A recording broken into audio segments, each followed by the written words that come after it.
Hello বন্ধুরা, কেমন আছো সবাই? আশা করি ভীষণ ভালো আছো। প্রিয়াঙ্কা ব্লগস অ্যান্ড কুকিংয়ে তোমাদের আরও একবার অনেক স্বাগত। যদিও আমি ব্লগিং বানাতে অতটা এক্সপার্ট নই আর অত ভালো পারি না, তবুও আজকে একটা ব্লগ নিয়ে এসেছি। আমি প্রেগনেন্সির এই 7 মাস চলাকালীন কী করে সকালে সমস্ত রকম কাজকর্ম করি, কীভাবে কী করি, সেই বিষয়ে আজকে ব্লগিং ভিডিওটি।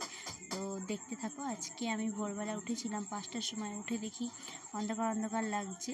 তারপরে এসে আমি আবার একটু ঘুমিয়ে পড়েছিলাম। তো ঘুম থেকে উঠতে দেখি 7টা বেজে গেছে। ওই যা হয় ভোরবেলা উঠলে পরে তারপরে আবার যদি এসে শোয়া হয় তখন বেলা হয়ে যায়। তো আমার বরকে আমি ঘুম থেকে তুলে দিয়ে ও ফ্রেশ হতে গেল আর আমি এদিকে বিছানাটা ঠিক করে নিলাম। বিছানাটা ঠিক করা হয়ে গেলে গেটটা খুলে দিলাম। ঘরের যে জানলা টালনা আছে সেগুলো সব খুলে দিলাম। দেখতেই পাচ্ছ বাইরে হালকা রোদ্দুর উঠেছে। সব কটা জানলা খুলে দিয়েছি। আর এই যে বাইরে দেখা যাচ্ছে, এইখানে আমি রান্না করি। আর এই যে এত বড় বাড়িটা দেখা যাচ্ছে, এই সাইডটাও ভাড়া দেওয়া হয়, কিন্তু ভাড়াটে এখন নেই, তিনি এক জায়গায় গেছেন। আর এই যে এগুলো সব তাদের বাড়ি, যাদের বাড়ি আমরা ভাড়া থাকি। এই দোতলা বাড়িটা যাদের বাড়িতে আমরা ভাড়া থাকি, এটা তাদের বাড়ি। আর এখন আমি আমার এই যে এঁটো বাসনপত্র আছে সেগুলো সব বাইরে করে নেব আর এঁটো জায়গাটা মুছে নেব। এরপরে ঘর দুয়ারটা ভালো করে পরিষ্কার করে ঝাড়টা দিয়ে নেব। আসলে আমার একটু কষ্টই হয় সকালে কাজকর্ম করতে। এবার কিছু করার নেই, যেহেতু আমার করার কেউ নেই সংসারে, আমি আর আমার স্বামী দুজনেই থাকি, তাই সব কিছু নিজেকেই করে নিতে হয়। কষ্ট হলেও তো কিছু করার নেই, নিজেকেই সব কিছু করতে হবে। তো ভালো করে ঘর দুয়ারটা ভালো করে ঝাড় দিয়ে পরিষ্কার করে বাইরে বের করে দেবো। এই যে আমি এই কাজকর্মগুলো করি, এগুলো কিন্তু আমার একদিনের কাজকর্ম নয়। এগুলো আমাকে প্রত্যেক দিন একই রুটিন ফলো করে চলতে হয়, একই রকম কাজ প্রত্যেক দিন করতে হয়।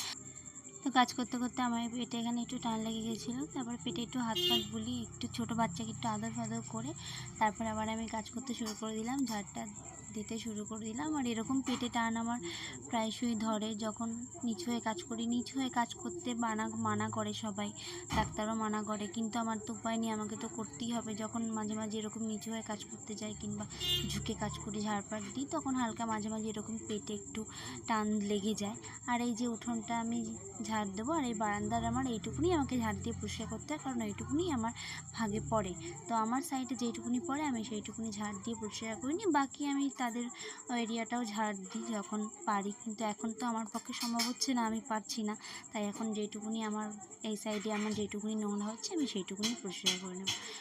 ঘর দোরটা ঝাড়তে হয়ে গেছে। উঠোনের আমার আলাদা করে একটা ঝাঁটা বাঁধানো আছে, আমি সেই ঝাঁটা দিয়ে উঠোন ঝাড় দিয়ে একবারে পরিষ্কার করে বাসন মাজতে যাই। বাসন টাসন মেজে আসি, তারপরে এসে ঘর দুয়ারটা মুছে নিই। আজকে এরকম বাসন মাজার ভিডিওটা দেখাতে পারিনি, কারণ বাসন আমি অনেকটা দূরে গিয়ে বাসন মাজতে হয়।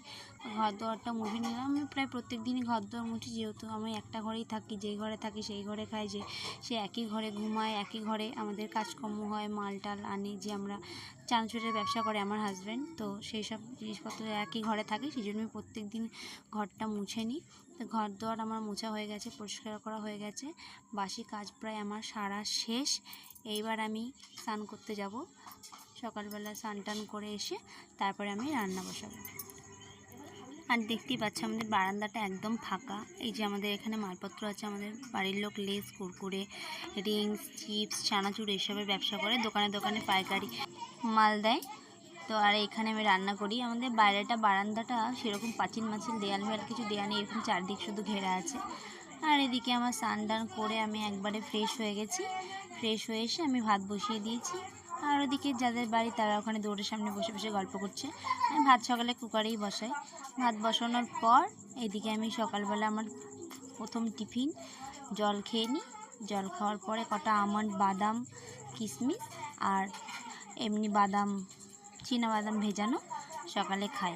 খাওয়া দাওয়ার পর একটুখানি চা করি, চা করে একটুখানি চা খাই। চা খাওয়ার পরে তারপরে আমার বরের যে খাবার দাবার সেগুলো রেডি করে নিই। সেগুলো রেডি হয়ে গেলে তারপরে খেয়ে দিয়ে ও বেরিয়ে যায়, আমি একটু রেস্ট করে তারপরে আবার স্কুলে খিচুড়ি দেয়, স্কুল থেকে খিচুড়ি আনতে যাই।